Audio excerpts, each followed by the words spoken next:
I know what you're thinking. You're probably like, girl, where the fuck have you been? Everybody, welcome back to my channel. If you guys aren't new here, you already know who I am. My name is Kayla. And if you are new here, hi, I'm Kayla. Everybody, welcome back to another video. If you guys are new here, hi, my name is Kayla, aka Gunshot K, and I'm so excited to be back. Before we officially start this video, this is just gonna be like a little intro for it. I have some elephants in the room that have to be addressed. And it's December, so we should go ahead and address them before moving on into the new year, and why I've been gone damn near the entire year. Disclaimer, that this video will contain bodily injuries, like blood, like all types of traumatizing images. So if you are sensitive to that type of thing, viewer discretion is very, very, very, very, very much advised before you go through this video all the way. There are other people that are included in this story. I will not be telling anybody else's story except for mine and what happened to me. As far as everybody else, I hope y'all are doing okay. It's my story, and I'm gonna tell it to the best of my ability with all the facts and all the receipts and everything that you guys need to know, and how it took a toll on my mental health and all the trauma and everything from it. When something like this happens, nobody really talks about the weight that you have to hold afterwards. So that's really what I want to dive in today. And as you guys know, previously in my videos prior to this one, I have said that mental health is so important.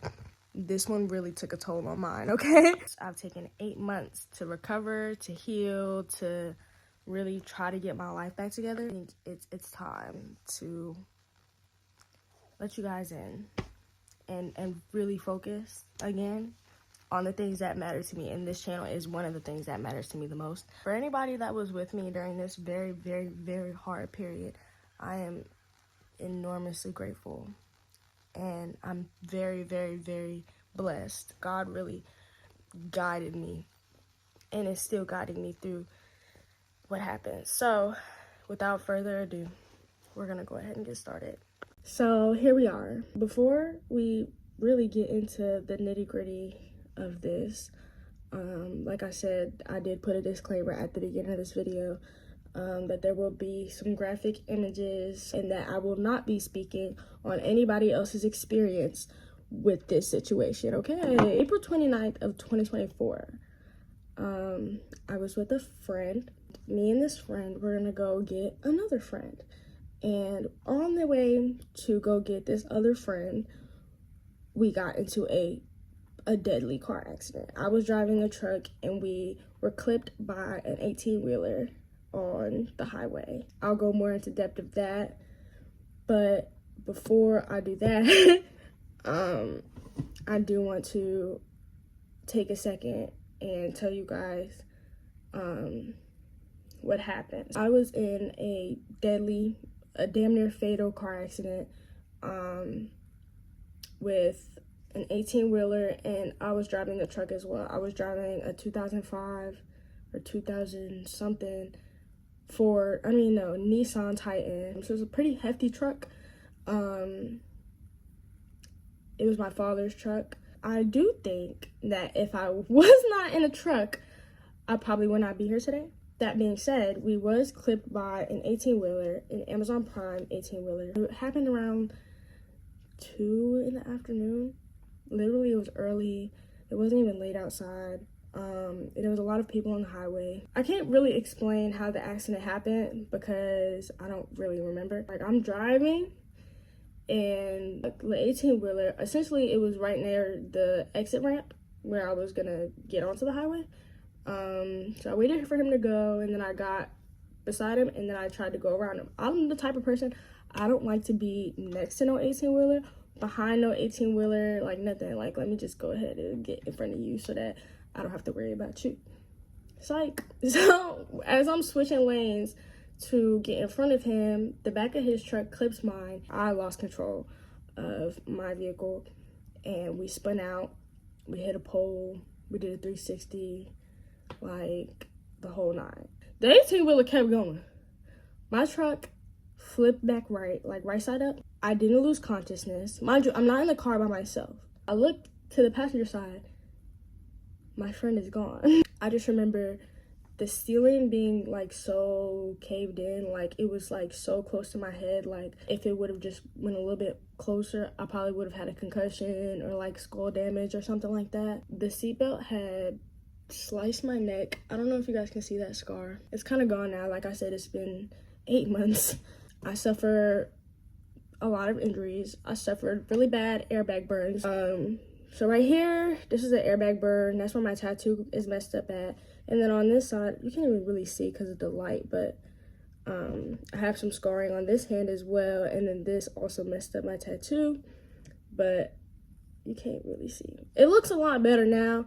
At first, I didn't have no hope. Aside from the airbags and the seatbelt that I was wearing, my friend was not wearing no seatbelt, so they flew out the window. Wear your seatbelts. I tried to get out the car. I took my seatbelt off, and I opened the door, and as soon as I try to step out, I collapse. My right leg is broke, like it's all broke. This is gonna sound disgusting, but I could feel my bones swishing around inside my freaking leg. There I am on the side of the highway screaming for my life because I can't move, and my truck is like smoking, like it looks like it's about to go up in flames, and I'm sitting right next to it. So if this truck goes up in flames, guess who's going with it? Some lady by the name of Tina. Shout out to Tina. I don't know her from a can of paint. She got out of her truck and helped us. I'm telling her my leg is broken, like, but I need to move from this car. She's like, I got you. We're gonna move you to the grass. Like I said, we are on the highway. We are on Highway 85, off of exit 161 in Hillsboro. We were heading back to Mebane. I didn't feel no pain at first, like at all. It hurt when she picked me up because my leg was like all discombobulated. So she picks me up, she moves me to the grass. I find my friend, and I'm like, somebody has to call my parents. Like, my parents have to be called. We finally get my mom on the phone, and Tina's talking to her. She's like, yeah, your daughter just got into an accident and blah, blah, blah. I'm like, let me talk to my mom. Mom, I need you. Like, I never say that. And she was like, okay, I'm coming. EMS comes, the ambulance comes, the police come.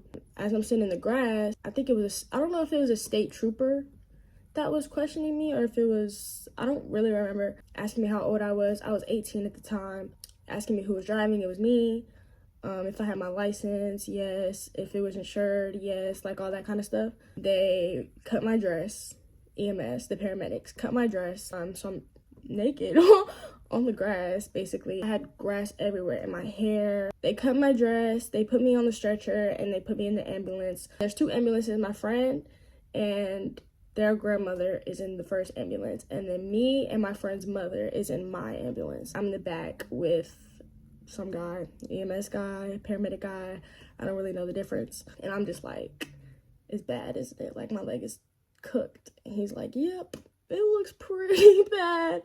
But you're gonna be okay. You know, your vitals are stable. Everything else looks okay. I didn't even know that my right hand as well was broken. I didn't feel no pain until the paramedics had got there and they were cutting my dress and everything. That's when I was really in the most pain. They got me on the stretcher, they drugged me up, and I didn't feel any pain anymore. I don't really remember. I remember dozing off or being really, really high in the ambulance. And we pulled up to UNC, and I'm getting out, and I'm just like trying to like look around. Like, I'm watching the walls as they're like carrying me in there. Have yet to see my mother. First person I see that I recognize in the hospital is my friend's grandmother. I'm like, have you seen my mom? Have you seen my mom? And she tells me that they don't want to let my mother back there yet because I was 18.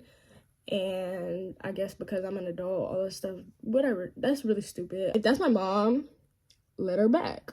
If I was having a baby, I want my mom back here. You know what I mean? I finally see my mom, and I'm just bawling. Like, there's tears just coming down. Like, I totaled that truck, okay? That truck that my dad was letting me drive is ruined. But I had just totaled that truck, so I felt terrible. Not only did I total the truck, but I wasn't the only one in the truck. So I felt guilty because I'm not the only one that got hurt, and somebody else got hurt as well. I was thankful, though, that we didn't collide with any other vehicles. They start running tests. They're doing, like, MRI stuff, brain scans, and I feel nauseous, like I threw up in the MRI machine. They have me in the trauma room. While they had my friend in plastics, they just suffered like face scratches and just needed some stitches or whatever. We're all sitting in trauma, like we were in trauma forever. I was thirsty. For some reason, when you're in the hospital, they won't give you any water. And I guess until they figure out what's wrong with you, they won't give you any water, which is really stupid. I was parched. Like, I just remember being so thirsty. Like, some nurse or some guy finally comes back and he's telling me what all is wrong with it. So I had broke my leg in 5 different places, my hand in 2 places, really my thumb. You can see the scars from there too, but I'll put pictures in as well. I have pictures of everything. He tells me that my hand is broken, my leg is broken, and those were really 2 of the main, like, major injuries. And then everything else was minor. They finally get me inside the room. They tell me that I have to stay overnight to get surgery in the morning to fix my leg. Everybody's in my room, me, my friend, their family, my family. We're all in the room, and I'm just like going crazy. My friend had got discharged because, like I said, they didn't suffer any major injuries. My family did end up leaving the first night to go see if they could find my phone. Everything had got ruined in that accident. My MacBook, which you guys know I used to have, got destroyed. My Stanley Cup was damaged. It was grass and everything inside my purse. I couldn't find my phone. I didn't have my phone for like the first 2 days afterwards. So it was a lot. I was definitely suffering. That, especially that first night with no phone or anything. And when everybody left, I had a really, really bad panic attack in that hospital room by myself. I didn't know how to call anybody on that hospital phone. Like, I'm just in tears. Like, I could not breathe. I couldn't catch my breath. I didn't want to call the nurse because I was having a panic attack. You know what I'm saying? Like, because it's not that serious. But, like, it was to me. Like, I was really struggling that first night. My mom comes back. We go to sleep. The next morning at 7 a.m., I'm scheduled for surgery. So they wake me up out of my sleep to go get surgery. They rolled me down to the surgery center, I guess to the OR is what you would call it. They put my hair up. They took out all my piercings. I had, I think, 6 piercings. So now most of my piercings are gone. Like, my industrial is gone and my belly button is gone. My nose is gone, but my lobes obviously are fine. They put me to sleep. I wake up back in my room. I have a boot on. I'm essentially going to show you the x-ray of what my leg looked like prior to surgery and then what my leg looked like after surgery. So after surgery, essentially what they did was, because I broke my leg so bad, they put a permanent metal rod inside my right leg that goes from my knee all the way down to my ankle to hold my bone together. And like I said, permanent, so the rod cannot be taken out. It's in my leg forever till I die. Not even till I die. It'll probably stay with me in my casket. They never did surgery on my hand. In the hospital. We ended up getting surgery done on my hand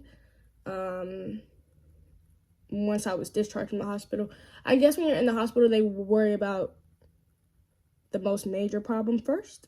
I did get an ultrasound done on my neck to ensure that my arteries and all my veins were okay on my neck because the seatbelt did slice me open. I was in UNC Hospital in Chapel Hill, and I stayed there for 6 days. First day being surgery day, and then 5 days following, I was on heavy narcotics. So I was always attached to something. I needed help going to the bathroom every time, and we couldn't get me to poop for a very, very, very long time. I don't know what that is, but I really think it has something to do with all the medication they were feeding me. I only weigh 101 pounds. If you know me, you know I'm very skinny, very little, very small. They are giving me narcotics for a 120-pound person. So they're overdosing me. Like, I'm so medicated, mad, I'm annoyed. Like, everybody who came to see me, I was very, very happy to see them, and I was very, very grateful, but I could not show it. I was just so moody and like irritated. I was so tired. I was falling asleep every 5 minutes. I was cussing out the nurses. Like, I was just so irritated. 2 nights by myself, in the room by myself. They moved me rooms like halfway in, and I didn't get discharged until I could poop. Once I could poop, they let me go, and we couldn't get me to do that. So the nurse put like a little capsule, little pill thing inside my butt. This sounds so crazy. Inside my butt. I don't know what it was, but it definitely worked because they had me taking laxatives, like all types of stuff, and I couldn't use the restroom. I peed myself one night because I couldn't get to the bathroom fast enough. The hospital experience was so traumatic. Like, I didn't want to be there. I wanted to go home every single day. I hated it. So my last day, when they finally got me to use the bathroom after using that pill or whatever, hospital food is disgusting. I was having my family and my friends bring me food from the outside. Once I got discharged, they essentially told me that I still needed to go to get surgery on my hand, and would probably have to do physical therapy on my leg and my hand. And they put me on a quad cane, which is a cane, but it has 4 legs at the bottom because I couldn't use my right hand. They were trying to use crutches, but you know, you have to put your pressure down and use crutches. I couldn't use my right hand, so that wasn't gonna work. So they had me on a cane where I could use my left hand to walk. I did some physical therapy inside the hospital where they had me going up like little stairs and walking around in the hospital, but I did do a couple ventures around the hospital in a wheelchair. I think the day after I got discharged from the hospital is when I was scheduled for surgery on my hand. I forgot what time it was scheduled. I believe it was like 9 a.m., 10 a.m. that surgery was scheduled, and when we got there, they essentially was like, can you come back tomorrow? So we did. We went back home. My mom was giving me my medicines and making sure I was taking my narcotics and all that kind of stuff, which I hated. Like, I hated my medicine. They always made me feel so bad. They had me on Oxys, Zofran, heavy Tylenol, like extreme Tylenols, laxatives. Like, it was so much medicine that they had me taking that I literally couldn't. I had to take a shot every day in my stomach to prevent blood clotting from all the medicine they were giving me, which was the worst part because that's one of them shots that if you get it, bro, it burns after. Like, I swear. I was suffering a lot, like a lot, in the hospital and being discharged. Once I was discharged, I felt like I wasn't getting the help that I actually needed. It just kind of felt like almost kind of I had to figure it out on my own. I couldn't even come upstairs in my room for I think 2 weeks. I stayed downstairs in the guest room downstairs because I didn't want to go up and down the stairs. But I did come up here a couple times to get clothes and things like that, or do my makeup or whatever, but like not really. I would usually just grab this stuff and take it back down the stairs and do what I had to do downstairs so I didn't have to go back up the stairs. Once I got my hand surgery, they put me in like a little splint, and then they had 2 little metal pins sticking out of my thumb. I'll put a picture where that's where those scars are from, where they had 2 metal pins holding my thumb back in place so that it could heal in place. Maybe 2 weeks later, where we went back to see if we could get the splint off and removed or whatever. We got the splint off. They kept my pins in because they were supposed to take them out 2 weeks later, but they said maybe not yet to keep them in. So we ended up keeping them in, and then I got my cast, which was a pink cast, and I had a couple people sign my cast on my hand. And all at this time, my leg is still in this boot. To shower was terrible. I had to get one of those medical, like one of those old people things to put in the shower where you can sit down, which was very difficult because I couldn't get my hand wet. And you really don't want to get your leg too wet either because I had wounds, like I had stitches and marks and stuff. You really don't want to get none of that wet. So showering was terrible. Okay, I could not wait until I could take a real shower again. Once we got the cast put on my hand, that's when I think we waited another 2 weeks before we went back and then got the cast taken off and my pins removed. But my hand looked so dead underneath the splint, the cast, like everything. It just looked like it was shriveling up and dying. Once I got it off, I could not move my thumb. My thumb was immobile, like it was stiff. I couldn't move it. I could only move the tip, because that's all that was sticking out from my cast was just this part. I could not text. I could not write. I'm right-handed. I couldn't write. I couldn't open the door. I couldn't do anything with this hand. I had to do everything with my left hand. It was a lot. The process was a lot. I couldn't get dressed. I couldn't wear clothes that I usually would wear. I really walked around wearing muumuus. the whole time. Once everything had healed, I guess that's where like the financial problems came in, like insurance and all that kind of stuff. I did have to go to court for it. So in October, I think my first court date was October 25th. I paid my lawyer the day before and they said I didn't have to appear. I got another email from my lawyer, which essentially told me that my court date, I have another one, a follow-up court date in December. I think the day before Christmas or the day after Christmas, either the 24th or the 26th. It's not the 25th though. And I have to do like an 8-hour driving class or whatever, which is fine. Like I low-key feel like I just want to get it over with. Okay, whatever I have to do just to get it over with, I'll do. Like, it's whatever. Even though I don't necessarily think that the accident was my fault. Once I was cleared off my boot, I was so excited to like take it off. But I was limping. Like, I was limping because I was in that boot for, I think, maybe a month or 2 months. I got my hand done, but then I had to go to physical therapy for my hand. I never went to physical therapy for my leg. I kind of just figured that it would just get stronger and kind of normalize over time, which it did. But for my hand, like I said, my thumb was immobile. I was working on like thumb exercises at home because I knew that I would have to go to physical therapy and I kind of didn't want her to have to start from scratch. So there's like a couple exercises I had to do with my hands. If you lay my hand flat, I could not lift my thumb off the table. I could not touch all my fingers like this. I was struggling. I could get right here, that it wasn't happening. Like, my thumb was cooked. So after my first round of physical therapy with the lady, which I loved her, I don't know her name, she said, you might not need another session. Cut off the video, so I'm just gonna finish it here. She told me I wouldn't need another session because I had already been doing exercises on my thumb prior to going to physical therapy. And she said that I was doing really good. She gave me a list of exercises to keep practicing. And over time, my thumb became more immobile. I really think literally the next day I was able to text and do regular stuff again. So I was very, very surprised about how quickly I was healing.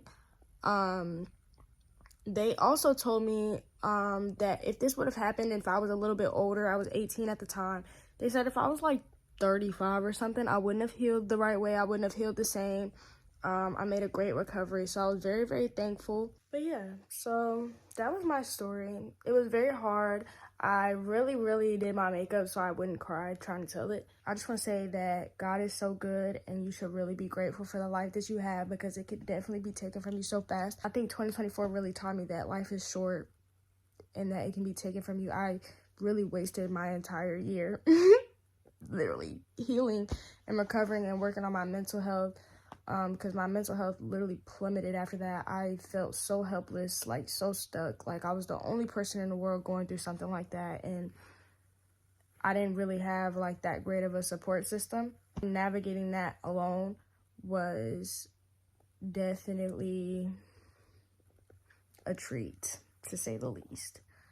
But I'm very, very grateful. I'm very, very grateful for you guys. I'm very, very grateful for everybody that came out. I'm very grateful for all the prayers and everybody who said kind things around that time because I wanted to die. I was done. Like, I felt like I hit rock bottom right then.